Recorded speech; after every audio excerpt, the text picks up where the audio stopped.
Hoje eu vou entrevistar um especialista em reprovar em concursos jurídicos. Hoje ele é juiz, o nome dele é Flávio Lawande. Confira no Você Fazendo Direito.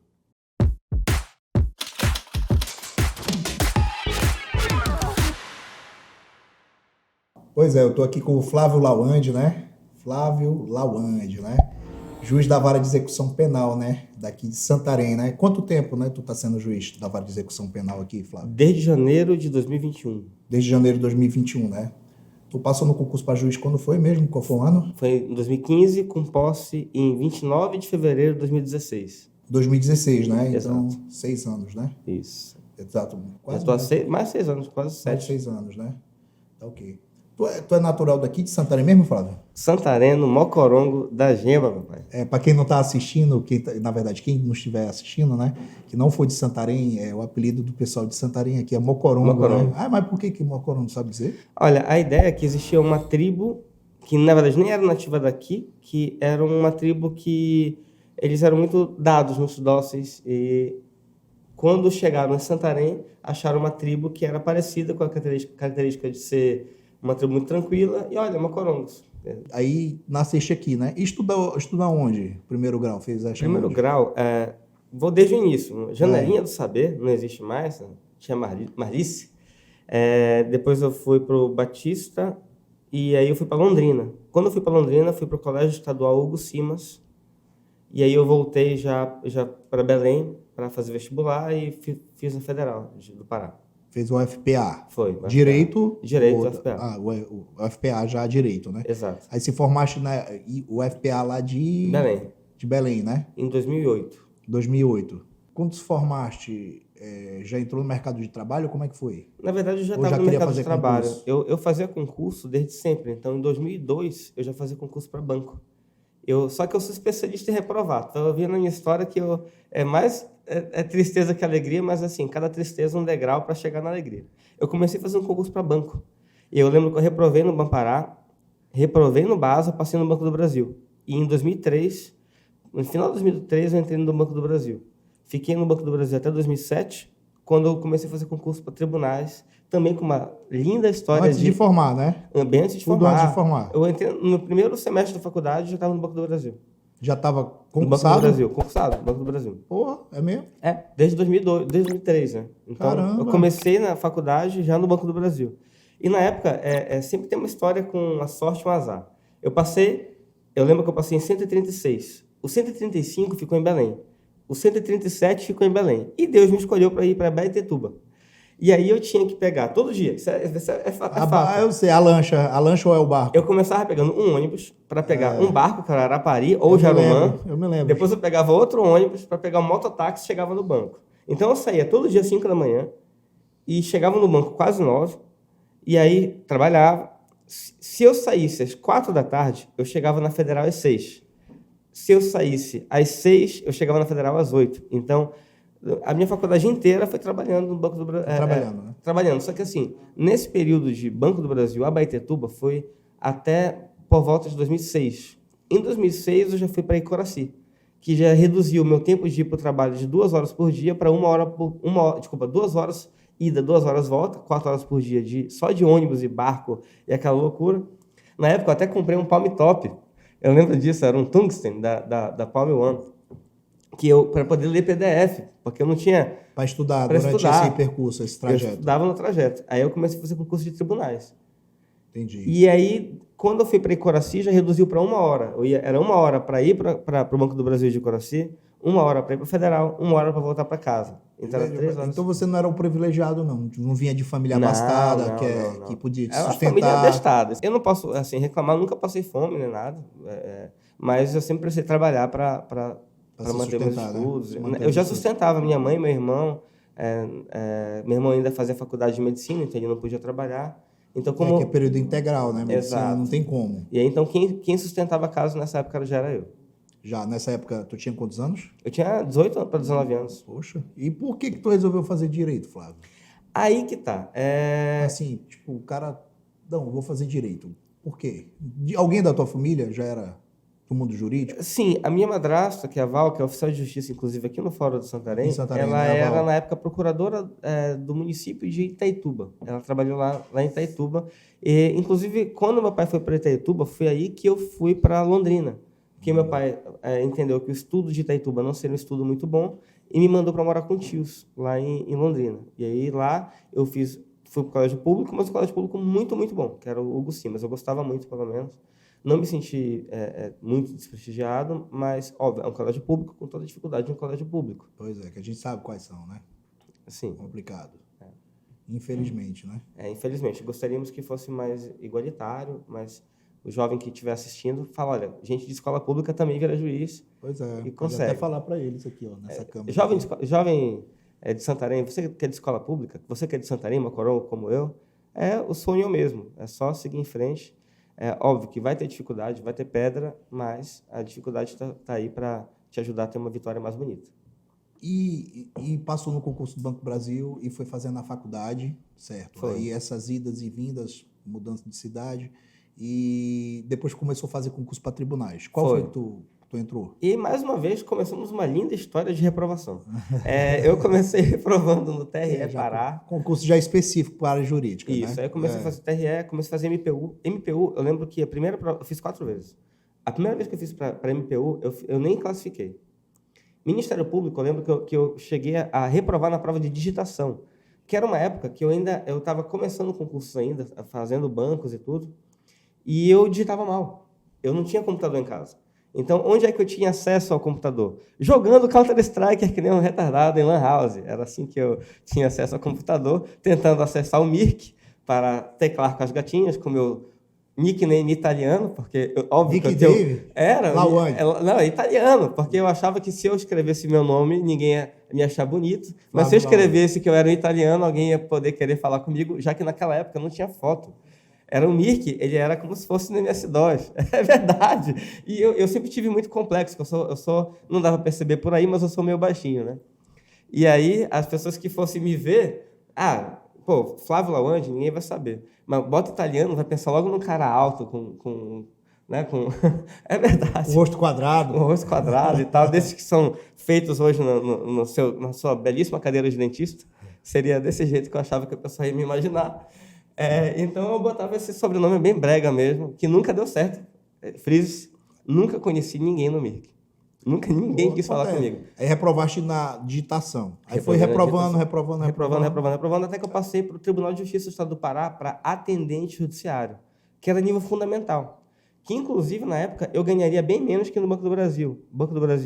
Embora, quando eu entrei no Banco do Brasil, eu pagava R$900 e R$600 de Visa Vale. Eu lembro que, na época, eu sustentava minha família com R$900 e o Visa Vale não só dava, como sobrava.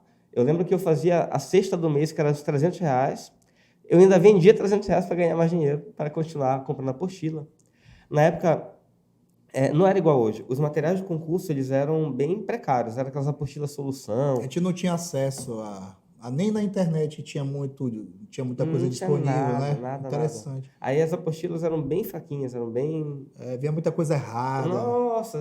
Coisa desatualizada, gabarito equivocado. Aí eu lembro que tinha um curso em Belém que chamava Exemplo, só que nessa época eu ainda não conseguia fazer porque eu não tinha não tinha tempo, era uma loucura. Então, eu procurava mesmo no Google apostilas, coisas e não achava, não tinha. Então, eu comprava a apostila ou da Solução ou apostilas de uma outra que eu não lembro, mas ela fazia uns cadernões assim. E eu levar para o barco, para o ônibus, para o diabo que me carregasse para conseguir estudar. Aí veio uma série de reprovações. Isso não te desestimulava, não? Olha, no início, é que assim, é uma mistura de ódio com muita vontade de vencer.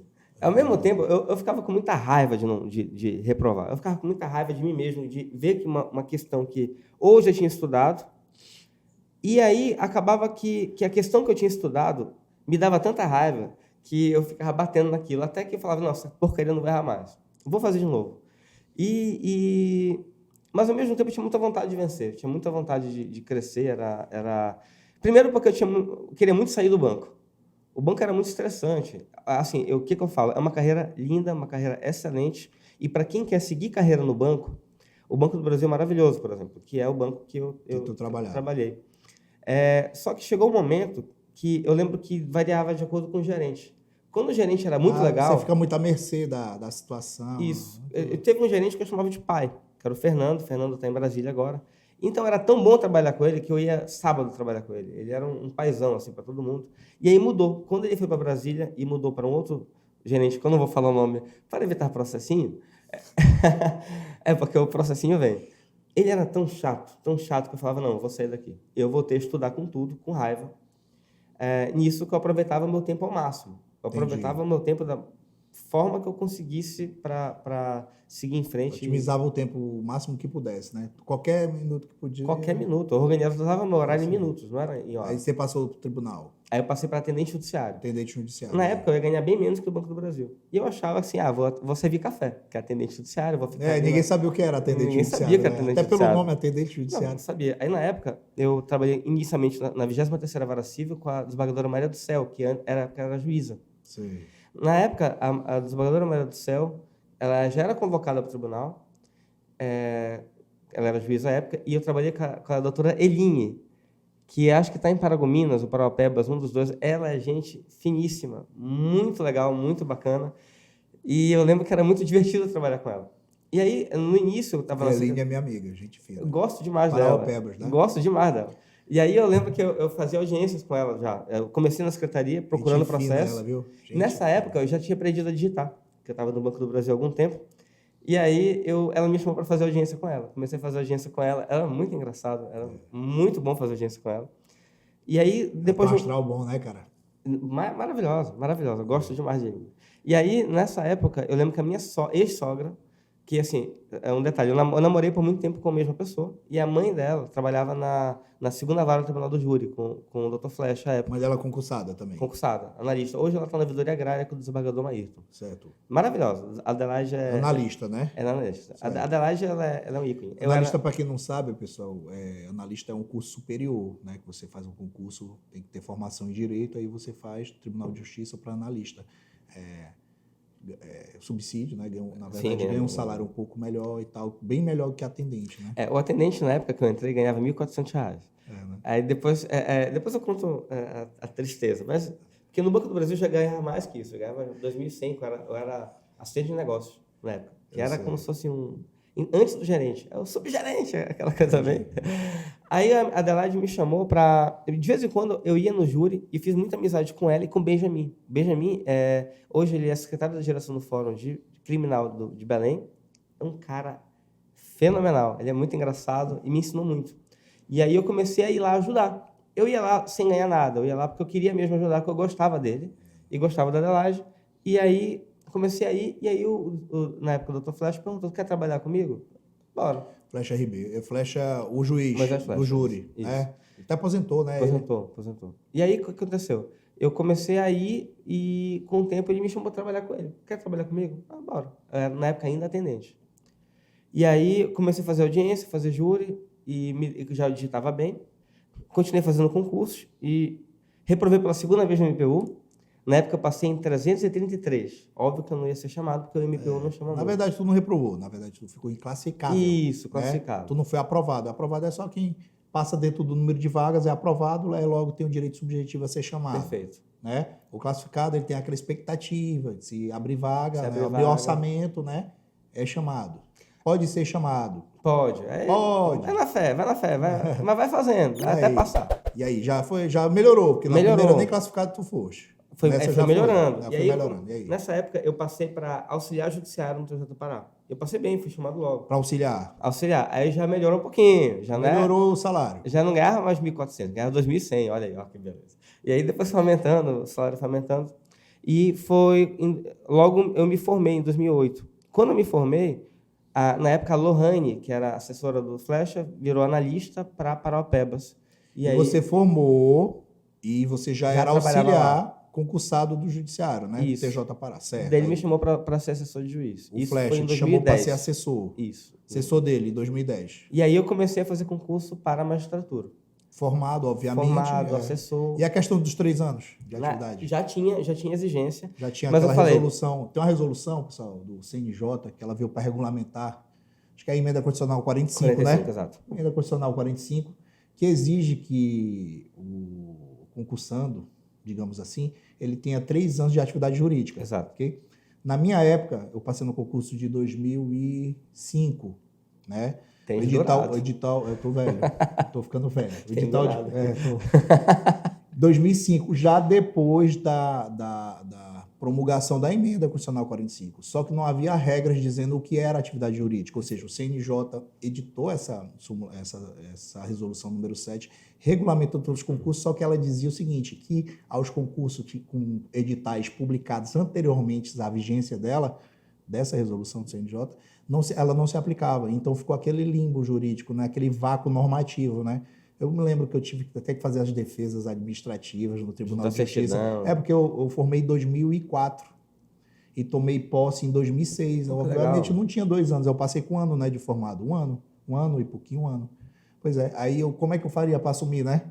Aí ficou esse vácuo normativo, a gente passou com recurso administrativo no Tribunal de Justiça. 9 dos 14 aprovados foram aprovados 14, 9 estavam na mesma situação. Minha sorte foi essa, né? Também. Que sorte. Que a gente fez um recurso só, todo mundo. Aí passou. Depois de uns 30 dias, o pleno analisou, votou que quem tivesse qualquer tipo de atividade jurídica, seja como estagiário, ou seja como concursado, o que fosse, seria válido, né? Só precisava apresentar as certidões. Aí todo mundo acabou entrando, graças a Deus. Tá aí. Agora está apresentando o podcast. Agora estamos apresentando aqui o podcast com o nosso querido amigo Flávio Lawande. Pois é, Lawande, aí você foi para assessor. E aí, como é que foi ser assessor?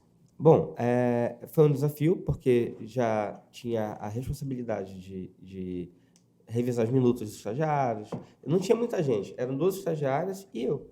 Então, basicamente, todas as decisões do júri passavam por nós e óbvio, pelo chefe, que era quem corrigia ou quem ditava os rumos das decisões.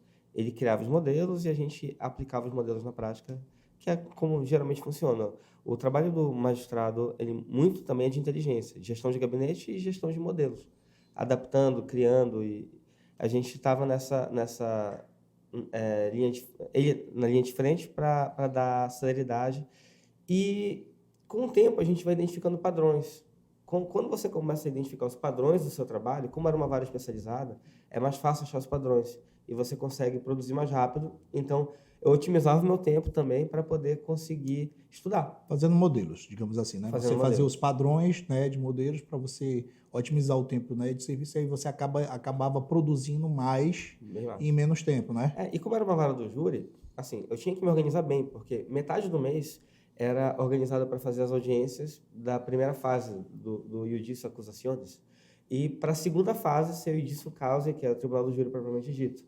Então, na segunda quinzena... Vamos explicar para o pessoal que está assistindo aqui na Câmara o que é a primeira fase do júri. E o que é, porque nós estamos também com estudante assistindo a gente e tal. Seria interessante você dizer qual é a primeira fase do júri. Explica para o nosso pessoal aí. Então, e para mim também, que tem um tempo que eu não respondo para o Na primeira quinzena do mês, a gente organizava as audiências até a audiência de instrução. Então, se for organizar o procedimento do criminal, inquérito policial, recebe a denúncia, citação, apresenta a defesa, designa uma audiência. Essa é a audiência de instrução, onde vai ser decidido se existe ou não indício de autoria e prova da materialidade para que a causa seja submetida ao tribunal do júri. Para ele ser pronunciado. Exatamente. Né? Até a pronúncia, viu, pessoal? Até a pronúncia é a primeira fase do júri, né?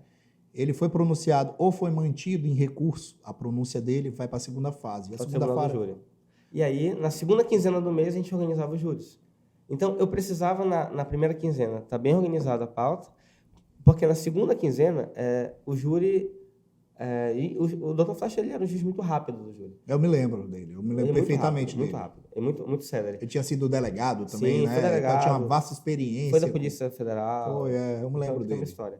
Então, tinha que ser muito rápido. E no júri, tinha que estar bem preparado. Então, quando tu pega a manha do júri, vira uma receitinha de bolo. Tu sabe o momento que dá até para estudar, viu, galera?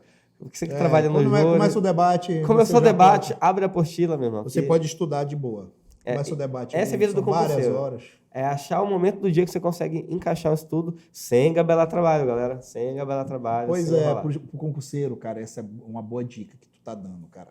Todo tempo é tempo. Na questão de você otimizar essas 24 horas, o cara não precisa passar a vida toda estudando, né?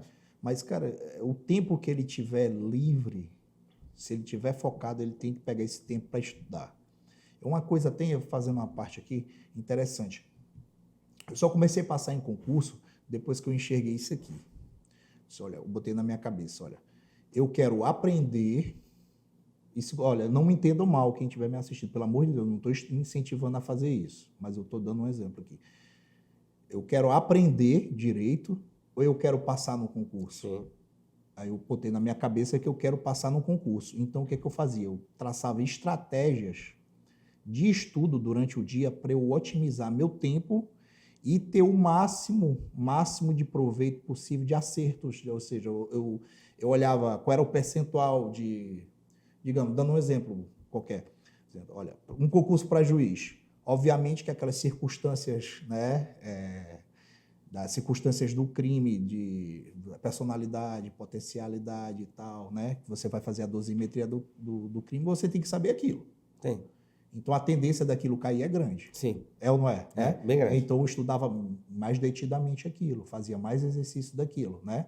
Obviamente, em contrapartida, se o concurso é para promotor, o que eu tenho que saber mais? É a parte de direito penal, é denúncia, saber, né, a tipicidade do crime, né, com mais afinco e tal. Se o concurso era para juiz, eu tinha que saber mais sentença, então eu tinha que saber mais coisas de sentença. Então, eu ia focando nos concursos que eu ia fazendo e qual era a probabilidade de cair mais. A depender do concurso. A depender do concurso, porque você não tem... O edital é enorme. E eu creio eu, que eu estou desatualizado, mas eu creio que atualmente ele deve estar bem maior, né? Mas hoje em dia tem ferramenta. Hoje em dia a gente pode conversar. Daqui a pouco eu posso só falar de ferramenta. Patrocinadores, olha aí, pessoal do que concursos? Eu já falo logo. Tem ferramenta lá de mapa de questões, raio-x de questões. Pois é, eu já sou velho, tanto é que eu cheguei a fazer sentenças aqui até manuscrita. Eu já fiz júri sem energia, né? Então eu fazia tudo à mão. Então, tipo, ferramentas, esse tipo de coisa aí, depois a gente vai conversar. É muito prazer, júri do século XIX, vós me ser, esteja condenado. Mais ou menos assim, linguagem vetusta. Tô ultrapassado demais, olha. É sério, cara, eu me sinto... Trago as alcovas. Para quem não sabe, o Flávio, quem não for de Santarém, o Flávio, antes de ser titular, ele foi o meu juiz auxiliar aqui na Vara da Fazenda Pública. Por isso que a gente se dá tão bem. O Flávio, eu aprendi muita coisa com o Flávio, que é essa questão de otimizar despachos, né? Focar em produtividade e tudo. Porque, pô... O meu saneador ele que criou. Eu sou velho, né? Aprendi com ele. Sou velho, então, tipo, o cara jovem, assim, pô, me ensinou bacana. Aí, vamos voltar para onde é que a gente estava ainda mesmo, senão a gente estava na questão do júri. E aí? Bora. A segunda fase do júri. E aí, na segunda fase do júri, era na segunda quinzena do mês, então, lá eu aproveitava bem para estudar. Porque uma boa parte do júri é um debate. E aí, tu tem umas horas do seu dia que você consegue otimizar. E nessa época, eu comecei a fazer, na época, LFG. Eu vou falar várias marcas aqui, galera. LFG é um curso bom, né? Que era o Luiz Flávio Gomes, né?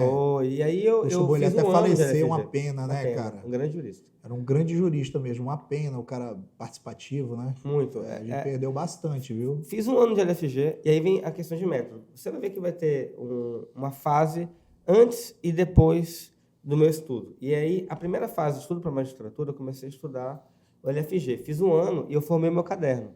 Primeiro semestre muito bom, as 6 primeiras matérias, as principais, Constitucional Administrativo, Civil, Processo Civil, Penal, Processo Penal. Aulas maravilhosas com Didier, com a Marinella, foi maravilhoso. No segundo semestre, eu já dei uma escorregada. Entrou empresarial, entrou tributário, então a minha base das matérias principais foi boa. A minha base das matérias secundárias, eleitoral, foi muito ruim. E aí, mas eu comecei a fazer concurso, e aí começa a minha bela história de reprovação. Mas eu reprovei tanto, mas tanto na primeira fase, que é difícil dizer quantas foram. Mas eu comecei com TJ São Paulo, MP São Paulo, MP Ceará. Eu comecei a viajar. Eu já era assessor de juiz, ganhava 4 mil, ganhava... já tinha condição financeira boa, já conseguia viajar. Já dava para viajar. Reprovei, até que eu Em 2011 eu já estava fazendo isso. Em 2012 eu comecei a fazer resumos e ler sinopses. E comecei a fazer questão. Então eu dividia meu tempo em leitura de lei, doutrina, jurisprudência. Na época eu ainda variava entre o Exinf, que morreu o site, não sei o que aconteceu, e o Que Concursos. E também o Deseu Direito, que ainda existe, né? Ainda existe, maravilhoso.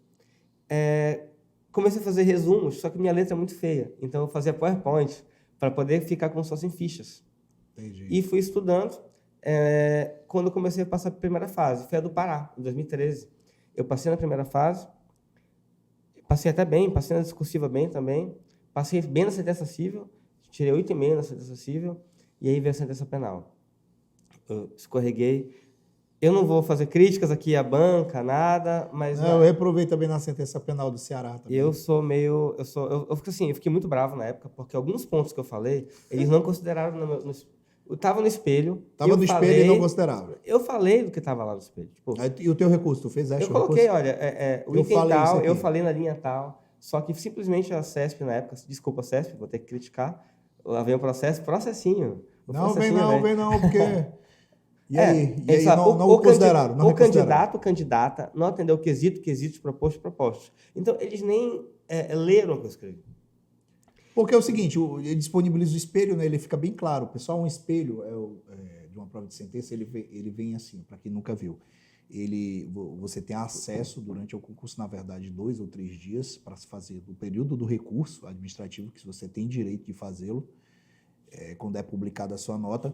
Ele vem dizendo de maneira objetiva, o candidato tem que falar sobre isso, tem que falar sobre aquilo. Isso na prova discursiva ou na prova de sentença, tanto faz, mas tem que dizer objetivamente o que tem que falar. Se você falou sobre aquilo, né, obviamente o ponto tem que ser computado. E vejam só, eu falei, algumas coisas que eu computei, com 2 itens só, eu já tinha, porque eu fiquei com 5,60 e pouco. E tinha que fazer 6. 6. Então eu fiquei por 0,39. Era isso. Né? Eu sou de humanas, então calma aí com as contas, mas 0. Tu tá bom que eu nem consegui nem acompanhar as contas. Vai.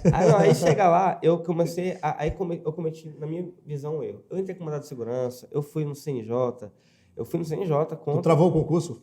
Não cheguei a travar, mas eu fui longe. Briguei feio. Não vou entrar nos pormenores da briga, mas o que eu vou dizer? Eu perdi um bom tempo que eu poderia estar estudando naquilo. Até que um grande amigo meu, que é o Vinícius, ele até ganhou medalha de honra ao mérito judiciário essa semana, ele é analista, ele é assessor de desembargador hoje. Ele falou, não, vamos voltar a estudar. E aí a gente voltou a estudar. Porque tu fica ansioso, acaba ficando ansioso, se vai dar certo, se não vai dar certo. É horrível. A ansiedade acaba contigo. Faz o seguinte, reprovou, recorre, deixa na mão de Deus, vê se é caso de contratar advogado, deixa que o advogado resolve e vai estudar. Não fique procurando, caçando briga. E aí eu voltei a estudar num método diferente. Eu comecei a focar em questões. É como se a minha base estava formada e eu comecei a focar, no lugar de ir da certeza para a dúvida, eu passei de ir para a dúvida para a certeza. Então a gente focava questão. Errei, por que eu errei? Aí vai, estuda. E a gente fez isso. Eu fazia assim também. Mas, na verdade, para quem está acompanhando a gente, que pretende fazer concurso, ou esteja já fazendo concurso, não importa quanto tempo, né? Porque tem aquele velho ditado, né? Só não passa quem desiste, né? É verdade. E, de fato, para você que está acompanhando, por exemplo, no meu caso aconteceu assim, parecido com o teu. Tipo, eu não ia bem em prova objetiva, então eu tive o padrinho do Gabriel, né? Juiz federal lá no Ceará. Um abraço, viu, Marcos, se estiver assistindo. Marcos Vinícius, muito bom o cara. Ele é meu colega de banda, quando a gente teve banda, que eu era moleque, ele é tecladista, toca piano e tudo, eu tocava cavaquinho. Eu imaginava rock, mas eu tô vendo que era um pagodão. Era pagodão. Pois olha, deu pra alguma coisa, deu um juiz federal e um juiz estadual na banda. Os outros eu não sei o que deram. Meu irmão também, ele era pandeirista e tal. Trabalha com a minha mulher. Ele. Tô imaginando rock. Então, ele me deu a dica, ele falou, cara, pra você passar, você tem que fazer questão objetiva.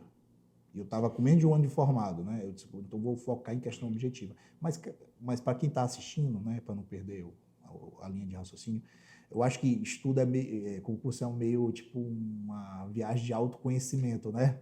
Você vai se ajustando, né? Não tem um método certo para você, para mim, para o Bira ou para qualquer outra pessoa, né? você vai se conhecendo, você vai se adaptando com o tempo, né? Com as pedras que vão aparecendo no meio do caminho, vai tomar uma porrada aqui, toma uma porrada aqui, outra acolá, e você vai se ajustando, né? Importante é prosseguir, né? Sem desistir. Tem até um método que você utiliza as provas como parâmetro para o que você está indo bem ou não. Então, se você escolher uma estrutura, faz um simulado. E você começa a ver que tem o bloco 1, o bloco 2 e o bloco 3. O bloco 1 seria o bloco mais fácil, que é civil, processo civil, EC e consumidor. E aí, o bloco 2 é o penal, processo penal, constitucional e eleitoral, um bloco intermediário. O bloco da morte tem sido 3, que é tributário, administrativo, empresarial e ambiental. E aí, o que eu fazia muito? É ver o que eu errei. E eu anotava, o que eu errei está aqui. Por que eu errei? E assim, eu me torturo. Eu fazia simulados. Eu era tão idiota que eu não conseguia fazer o seguinte, por exemplo, eu pegava, tipo, domingo de manhã, eu trancava o quarto, sabe? Aí eu sarra meu irmão, que eu dividi o quarto com meu irmão ainda, né? Eu morava em casa. Tirava meu irmão, ele ia jogar bola, fazer alguma coisa, trancava e tal. Eu disse, olha, eu não tô pra ninguém e tal. Aí tirava o telefone do gancho, viu? Naquela época tinha telefone fixo ainda. Orelhão. Aí eu pegava o último simulado. Tipo, guardava o pogobol. Eu não vou te xingar aqui porque a gente vai pro CNJ. Provavelmente, se eu te xingar. O tec-tec. Eu vou me abster disso aqui. Dá só uma passadinha aqui no dedo. Aí eu fazia o simulado, tipo, no tribunal, tava para fazer aqui no tribunal, pegava a última prova, né, do SESP, que tinha sido 2012, eu acho, um negócio assim, não me recordo. Aí eu fazendo e tal. Aí, cara, eu tão imbecil, na verdade, que eu tinha que fazer até no simulado preenchendo o gabarito, porque eu errava muito no final, sabe? Eu perdia questões, às vezes estava nervoso, acabava com o tempo assim, marcava errado, sabe, a linha. Dá muita raiva, galera. Isso dá ódio. Perder uma questão de graça, sabe, uma ou duas. Pô, faz a diferença danada. Principalmente que é por bloco o negócio, aí você tá lascado. Você quer chorar é quando você pula uma questão e sai marcando tudo errado, de cima a baixo. Presta atenção, diabo. Olha com calma, faz devagar. Pois é, eu comecei a fazer o seguinte, fazia simulado em casa, deixava 40 minutos só para eu preencher, 40 minutos para eu preencher o gabarito, com medo de errar. Aí eu comecei a criar aquele hábito de fazer rápido as questões, entendeu? Raciocinar rápido, muito rápido. E o tempo na prova objetiva é importante. Pois é. E aí tu estava estudando e tal, vindo como auxiliar judiciário, estudando, já tinha uma graninha para poder viajar, tal, estava reprovando e começou a fazer questões. E aí? Aí nessa época, porque assim, nesse primeiro momento antes, eu estudava até muito tarde, ficava no fórum até a hora que eu podia. Porque em Belém o trânsito era ruim, então para eu chegar em casa era quase uma hora. E eu pegava, época, era ruim o trânsito de Belém? É muito ruim. Na época eu não tinha carro, pai. Eu não tinha carro, não. É um absurdo o trânsito de Belém. Eu só fui ter carro em 2011. Já trabalhando, eu andava a pé ou de ônibus de 2002 até 2011. Então, é tempo demais. E o detalhe... Eu fico pensando como é que tu arrumou uma namorada. Eu também me pergunto. Não tinha carro, só estudava. Não vou falar dos meus dotes aqui, não. Alguma coisa tu sabe fazer, não é possível. Não vou falar dos meus dotes. Sim, aí voltando. E aí, nessa época, eu não podia perder tempo. E aí, continuei. Em 2011, o meu irmão já estava formado, me ajudou a comprar um carro. Beijo, Rodrigo. E aí, eu já comecei a me locomover melhor e tudo, e aí comecei a estudar em casa. Nessa época, eu acabei passando para analista. Detalhe, naquele meu período que eu reprovei em 2013, eu passei de novo no MPU na colocação 50. De 300 pulou para 50. Terceiro concurso para o MPU. Chamaram até o 37. Fiquei muito triste, que era para analista do MPU. E aí, já passando 2013, eu passei... Isso em 2010. Em 2013, eu passei de novo no MPU. Já em 2014, fiquei em 25. E aí eu fui chamado para Santarém.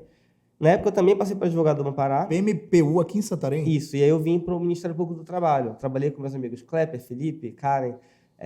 Maravilhosos. São pessoas que eu tenho no coração. Inclusive, o melhor emprego que eu tive, tirando a magistratura, que é meu sonho, mas o melhor emprego que eu tive foi MPU. Lugar... Então tu tinha sonho em ser juiz mesmo? Tinha. Quando é que surgiu esse sonho? Quando tu fazia faculdade ou quando tu começou a trabalhar com flash? Quando eu comecei a trabalhar com flash. Porque no início, quando eu estava na faculdade, eu queria Ministério Público. Era bacana, né? Que tu começou a trabalhar com juiz bem experiente, com o flash e tal. E aí... Cara, mas ele, apesar de ter tem uma idade, né? Que ele não era tão jovem, mas ele era um cara mais informal, né? Sim, Eu me ele era lembro dele. ele era um paizão. Aí acabou que se apaixonou pela magistratura. Pela magistratura. Tô falando por Calma ele, lá, pela calma magistratura. lá, alto lá. E aí, o que aconteceu depois? Vim para Santarém. E repara, eu estudava muito mais em Belém. Em Belém, era muito mais horas de estudo. Só que eu também tinha muito mais ansiedade. Eu também... a vida em Belém me atrapalhava em muitos aspectos. O trânsito, especialmente, deslocamento, era uma vida diferente. Quando eu cheguei em Santarém, eu estudava em número de horas, bem menos horas que em Belém. Só que eu acho que eu já estava mais maduro. Eu estava com uma cabeça melhor. Mas por que tu estudava menos horas? Porque tu trabalhava mais aqui? Não, em Belém, em Santarém, eu já estava casado à época. Então, em Santarém, em Santarém né? eu já estava casado. Aí tinha que dar mais atenção. Um pouco mais atenção, família e tudo. Então, em Belém, eu tinha mais tempo de estudo, estudava muito mais, consegui formar uma base de estudo, mas reprovei. Eu não consigo nem nominar quantas primeiras fases eu reprovei. Na época, eu só tinha passado na primeira fase no Pará, e posteriormente, na época que eu passei no MPU e para advogado do Pará, eu também passei na primeira fase do TJ Amazonas. Reprovei na discursiva por 1 ponto. Na verdade, eu tinha passado, anularam a prova, fiz de novo, reprovei a segunda vez. Então, repara, vão anotando. Reprovei objetivas, não sei quantas. Discursiva, reprovei a do Amazonas. Continuei fazendo. Prova de sentença, reprovei a do Pará, a penal. E nessa época eu continuei estudando aqui em Santarém. Fui para a prova oral do Rio Grande do Norte. Fiquei por 0,1. E é interessante, né, para você que está assistindo aí. Às vezes o cara faz um concurso, faz 2, faz 3, aí já fica com aquilo na cabeça. Poxa, eu nunca vou passar. Mas, olha aí, quantas vezes, né, tu reprovaste. E detalhe, eu demorei mais do que o normal. Eu demorei 5 anos para passar na magistratura. De 2010 a 2015.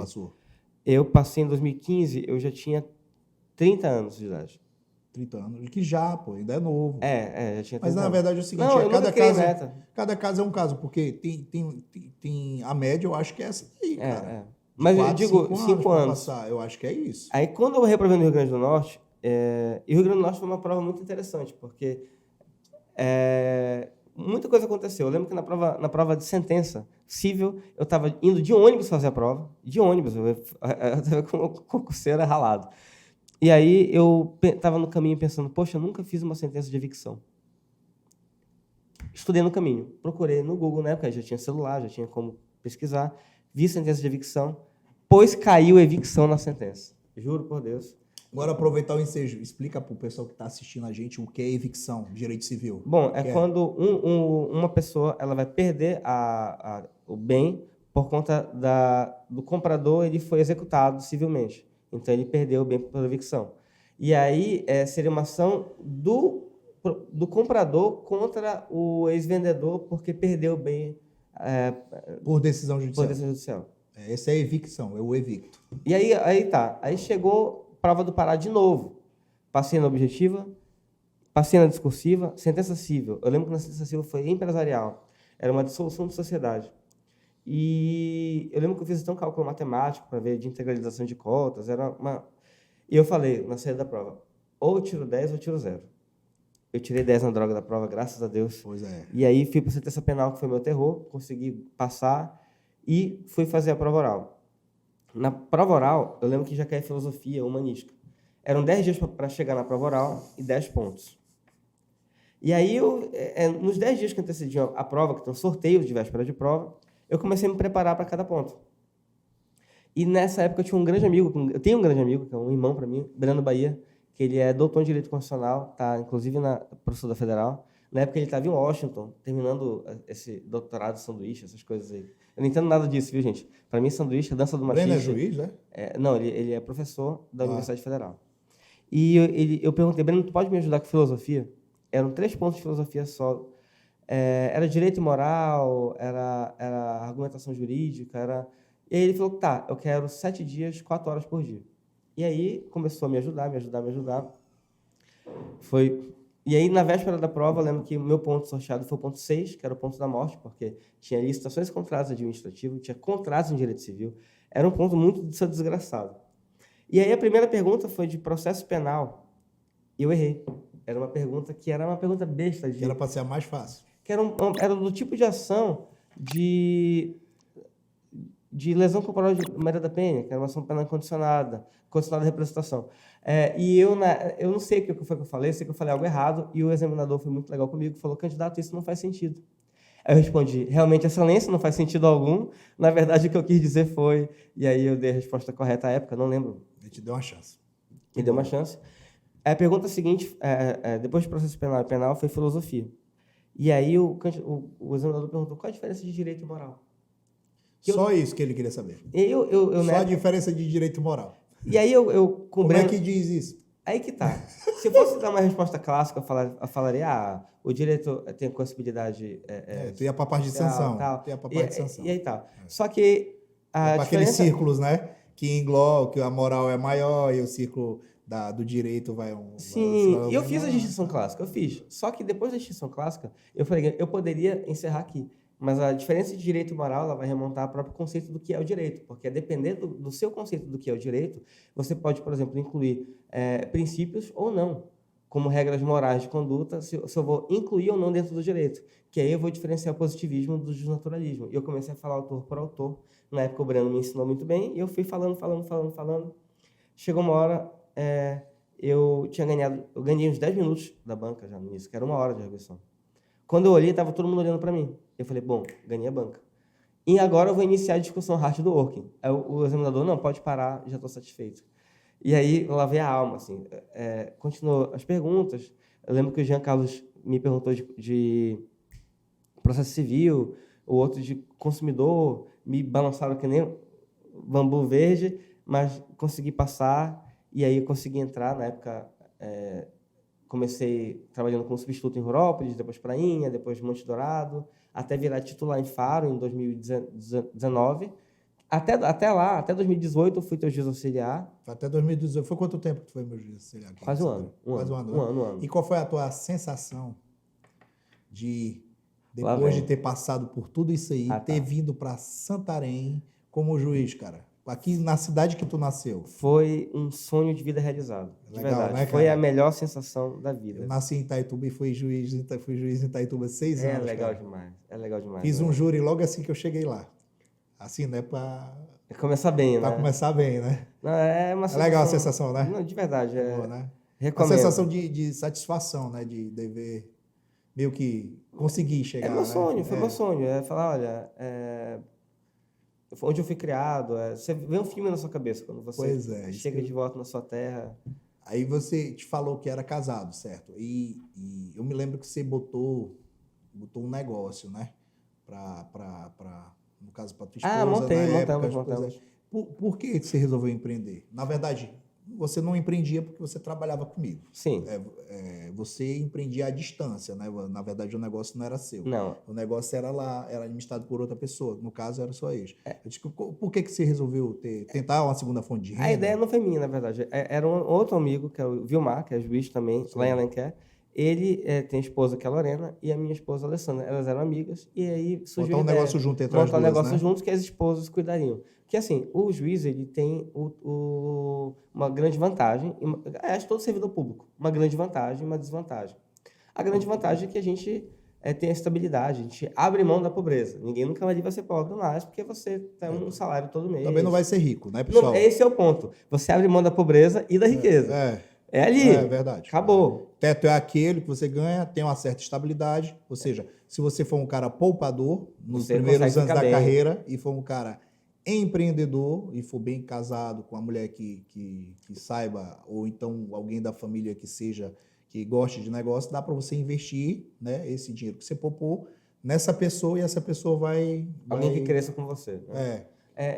Sempre tem que pensar muito bem quem vai estar do teu lado na guerra. Você pensou nisso, né? Você pensou em, não, eu vou tentar empreender, que é para poder, né, aproveitar e tal. E até para ela também, na época, minha ex-esposa, ela era servidora do tribunal, ela é servidora ainda, e ela também tem uma renda extra. Com certeza, é um bom pensamento. Agora eu te pergunto, você não precisa dizer o nome, mas isso aqui serve até de alerta para quem monta franquia. Sim. Né? Para quem é franqueado. Você não diga o nome, não precisa dizer, até para não dar confusão e tal. Mas Eu sei porque a gente já conversou sobre isso e a gente sabe que é assim que funciona. A franquia não dava esse apoio Não. ao franqueado como deveria ser dado, né? Era ou não era? Não dava. A franquia, na verdade, ela ganhava de todos os lados. Né? Ela ganhava tanto com as taxas, produtos, tudo era muito centralizado. E a gente não tinha margem de negociação. Então, quando você ia comprar os produtos para venda, era tudo num pacotão. E ela centralizava, né? Você só podia comprar os produtos Ou tudo ou dela e nada. por pacotes, né? Era. Então, tipo, a margem de líquida deixava uma margem muito achatada para vocês e com pouco apoio ainda, né? E se o produto não vendia, ficava lá estocado. Você tomava o prejuízo. Você tomava o nosso. prejuízo, mas você tinha que comprar os pacotes. Tinha que comprar o pacote. Tá vendo, pessoal? Muito cuidado quando você vai montar uma franquia, certo? Você pesquise bastante a franquia, você pesquise cuidadosamente, é o seu dinheiro que está em jogo, certo? É o dinheiro da sua família. Procure saber se alguém já quebrou, procure saber até dos franqueados, veja quem são os franqueados, ligue para os franqueados, ligue antes para os franqueados, pesquise, não vá com a sede ao pote, né? Sede ao pote só porque é bonitinho, recebe aquele manual, né? Aquele manual do franqueado. Eles vendem de uma maneira, nossa. Eles são vendedores. Todo franqueador, ele é um vendedor. A gente é franqueador lá na empresa da minha mulher, a gente é franqueador também. A gente é vendedor, né? Só que lá nós temos um propósito, né? Lá eles têm um propósito, que é realmente a missão é realizar sonhos e conectar pessoas, né? Ou seja, realizando sonho é mudando positivamente a vida da pessoa. O franqueado lá realmente ele muda de vida, né? A gente faz de tudo para mudar. O dinheiro, obviamente, que não é uma empresa de beneficente, tem que lucrar, né? Ela lucra, mas ela reinveste tudo, tanto nos colaboradores como nos franqueados. Tudo, efetivamente tudo, cara. Quando eu te falo tudo, é 100%. Esse lema é bom, porque eu acho que o lema da que eu era franqueado era arrombando o franqueado e enriquecendo o franqueador. Porra, era diferente, era sério. A maioria é assim mesmo. A maioria é assim, cara. Poxa, eu não entendo esse tipo de pensamento, sabe por quê? Entendo. Porque, ó, se o franqueado, ele prosperar, ele obviamente, ele vai abrir mais unidades e logo ele vai adquirir mais produtos seus. E vai divulgar mais a sua marca. Por que você tem que esfolar, desculpa a palavra, mas esfolar o franqueado? Arrombar. Não, por quê? Esfolar. Por quê? Tá entendendo? Pois é, e então, tipo, o pessoal saber, então teve essa jornada curta que não deu certo. Não deu certo. E assim, é como toda a sociedade tem que ter muita paciência até para dependendo do negócio. Se as condições do franqueado não são ideais, a tendência é que realmente a sociedade não aguente, porque você fica muito tempo esperando o lucro. E é muito tenso, né? Causa ansiedade, causa decepção. E na época, a minha ex-esposa, ela já estava estressada com o trabalho, e ela falou, Flávio, eu já não aguento mais. Eu desisti. E aí e ela se dividia em duas funções, e ela falou, não, eu prefiro sair. Respeitei, falei, não, a gente vem de nossa parte e vamos seguir outros sonhos. Outro caminho. Pois é. Flávio, e você titularizou em Santarém. Comecei em Faro. Certo, mas graças a Deus você titularizou como titular em Santarém. Promovido, na verdade, para Santarém. Você titularizou em Faro, depois foi promovido, por pouco tempo foi promovido para Santarém. Na Vara Penal de Execução Penal, Isso, né? Na Vara de Execução Penal de Santarém, que cuida dos presos da região do sudoeste do Pará inteiro. Do oeste, todinho, Calha Norte. Da Calha Norte toda. Pois é, isso aí é como se fosse um estado, né? Dentro de outro estado. Aí eu te pergunto, e esse desafio? Conta aí pra gente. Olha, é um juiz só, exato. É apenas um juiz e uma equipe reduzida. Para quantos presos? Hoje são 1.500 presos sob a nossa responsabilidade, fora o regime aberto e quem está cumprindo livramento condicional, quem está cumprindo pena restritiva de direitos, a INPPs também, tudo na nossa responsabilidade, mas eu tenho uma equipe maravilhosa, tenho que elogiar. Explica só para o pessoal que é estudante, que está acompanhando a gente, ou quem é também do ramo de direito, já é operador do direito, mas é da área civil, como é que chega a tua competência? Como é que chega você ser competente na tua vara para cuidar dos processos dessas pessoas? Um processo criminal ele vai desenvolver, iniciando com inquérito policial, audiência de instrução, vai chegar na sentença. Chegou a sentença, após o recurso ou após o trânsito julgado, vai ser expedida uma guia de execução. Caso transite só para a defesa, pode ser expedida uma guia de execução provisória, só para MP, uma guia de execução provisória, ou uma guia de execução definitiva, caso tenha transitado por ambas as partes. Essa guia de execução é encaminhada para mim e eu vou executar essa pena. Eu sou o carrasco. É a pessoa que vai executar. Pelo contrário, é uma brincadeira. mãe. Aí o que acontece? Quando chega para a minha guia de execução, eu vou ter que fazer o sistema, na verdade, o sistema seu, ele faz o cálculo do prazo de benefício. Então, se ele inicia no fechado, o sistema é progressivo, do fechado vai para o semiaberto, do semiaberto vai para o aberto, até que ele seja, enfim, colocado. Então, basicamente, pessoal, ele cuida da LEP, né? Lei de Execução Penal. O cara é condenado, definitivamente transitado em julgado, a guia é emitida para a vara de execução penal. Isso. Ou, também tem a segunda hipótese, também é remetido para a gente os acordos de não persecução penal. Também compete Os acordos também? Então, de não persecução penal também para ultrapassado mesmo, de não persecução. É recente. É recente, né? Agora. E foi com o pacote de crime. E também as transações penais, tudo vem para a gente executar. Tá ok. Flávio, e esse desafio? Pô, só você, 1.500 presos, todas essas consequências, todas essas outras penas, transações penais, execuções fiscais que agora são da competência da vara de execução penal. Você falou com legitimidade do Ministério Público. E esse desafio, como é que você conseguiu? Você pegou toda aquela carga que você trabalhava como atendente, auxiliar, depois analista e assessor, né? Você otimizou todo esses... Como é que você conseguiu otimizar tudo isso aí? A gente... Porque se repete muita coisa lá. Muita coisa. Efetivamente se repete muita coisa lá. Talvez o grande segredo desse tipo de demanda, que existe vários tipos de demanda. Por exemplo, na tua vara é um pouco muito diferente. Uma ação civil pública, uma ação popular, não é igual uma execução de pena. O nosso é uma receitinha de bolo e você tem que seguir. Quando você começa a identificar os padrões de decisão, você consegue repetir, porque tem até um brocado jurídico... Agora não vou lembrar, porque senão vou parecer o Harry Potter. Expecto patrono, não é esse o ditado latino, mas que fala que para os mesmos fatos, mesmo tipo de decisão. Então, se eu tenho um fato semelhante, se eu tenho uma situação jurídica semelhante, pela lógica, eu vou ter que aplicar uma solução jurídica semelhante. Então, você aproveitou e foi montando os modelos, obviamente. Só que tu faz uma coisa mais além, né? Tu faz a antiga mala direta, né? Mais ou menos. Mais ou menos, né? Pelo que eu me lembro. Como se fosse uma mala direta, né? Eu consigo utilizar o próprio sistema, o sistema já tem os dados do réu, então eu consigo fazer muita coisa em lote.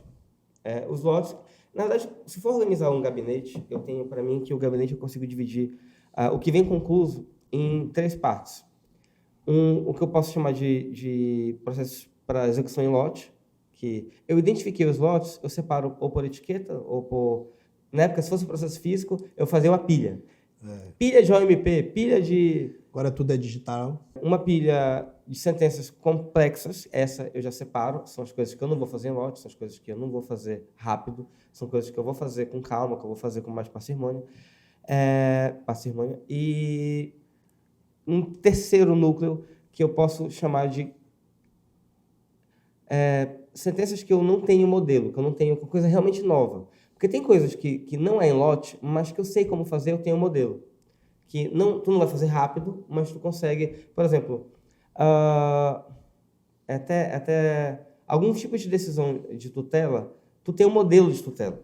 Então, tu consegue fazer um pouco mais rápido do que uma decisão em lote. Não é uma decisão em lote. Não. Mas tu tem um modelo. E tem coisas que você não tem modelo mesmo. Essas são as mais difíceis. Essas são as mais difíceis. Que a gente pode chamar de hard cases. Geralmente quando eu pego... mandado de segurança que tem 4.000, 5.000 páginas e ainda vem... Tu não vai ter o que fazer. E o cara nem traduz, cara. É uma decisão completamente nova. Manda em inglês, né? Que era para ser traduzido. Mas graças a Deus eu tenho uma assessora que fala inglês, né? Fluentemente, ela vai... A gente não manda nem traduzir, a gente mesmo resolve lá. Isso que é bacana também. Grande adivinha. Né? Que é sua amiga também, né, pessoal? É brother, aqui, ó. Não, a gente tem que cercar de pessoas boas. O grande líder você conhece por quem o cerca. E a Lívia é uma pessoa maravilhosa. Né? É verdade. Tem uma equipe boa. A minha equipe também é maravilhosa. Minha equipe de VEP, eles são muito experientes. Eles estão lá desde que nasceu a VEP. Então, eu fiz umas mudanças ou outras, algumas questões de otimização.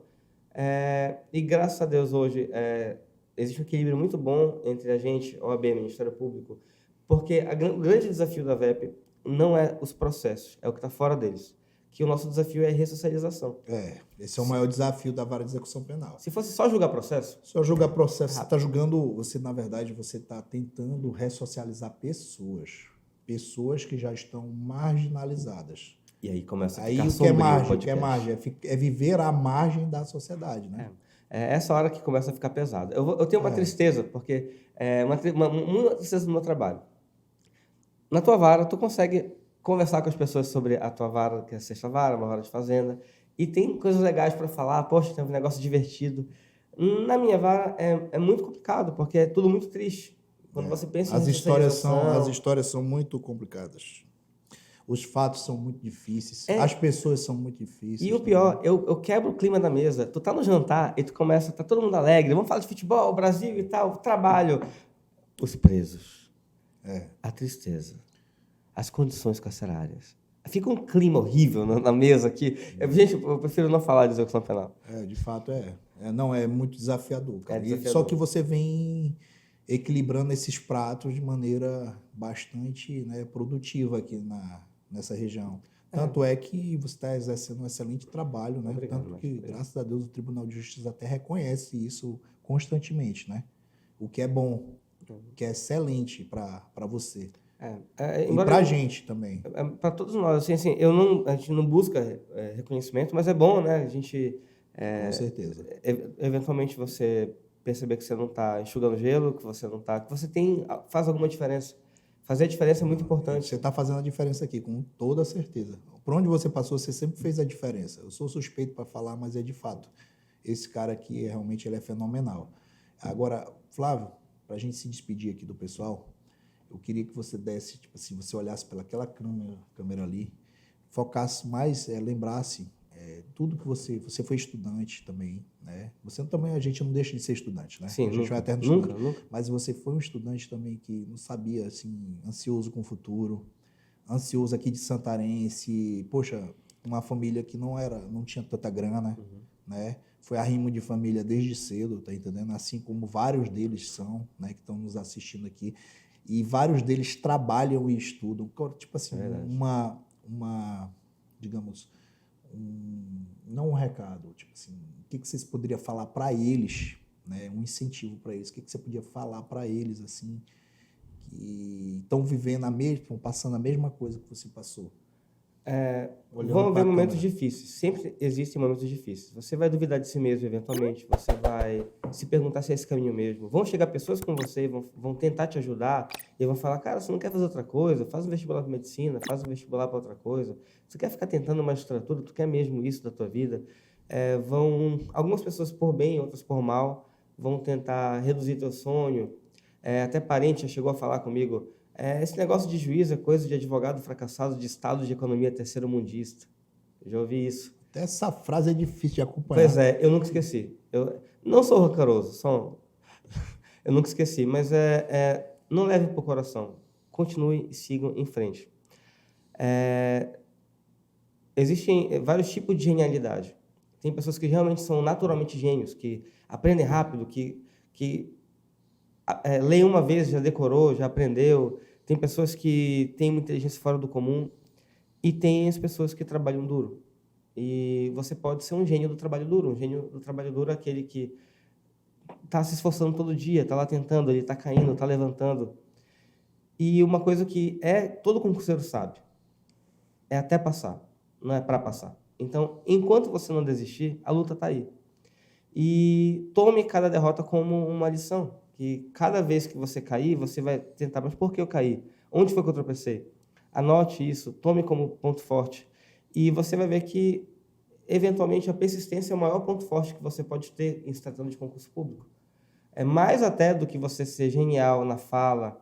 Se for olhar bem, eu nem falo muito bem, eu falo meio enrolado. Muita gente duvida que eu seja juiz, é muito comum de perguntar, mas tu é juiz mesmo e tal. Então, confie em você, vá em frente. Procure na sua família uma motivação, procure alguém para estar do seu lado que te incentive e não desista. Acho que o maior recado é não desista. E talvez o segundo recado seja, se qualquer idiota pode passar. Não é bem assim. Agora vocês entenderam por que eu convidei o Flávio, né? Para você fazendo direito, né? Flávio, cara, muito obrigado. Para mim você é o Desculpa cara. Desculpa fiado, galera. Foi mal. Você é o cara. Muito obrigado pela presença. Valeu, pessoal. Valeu, produção.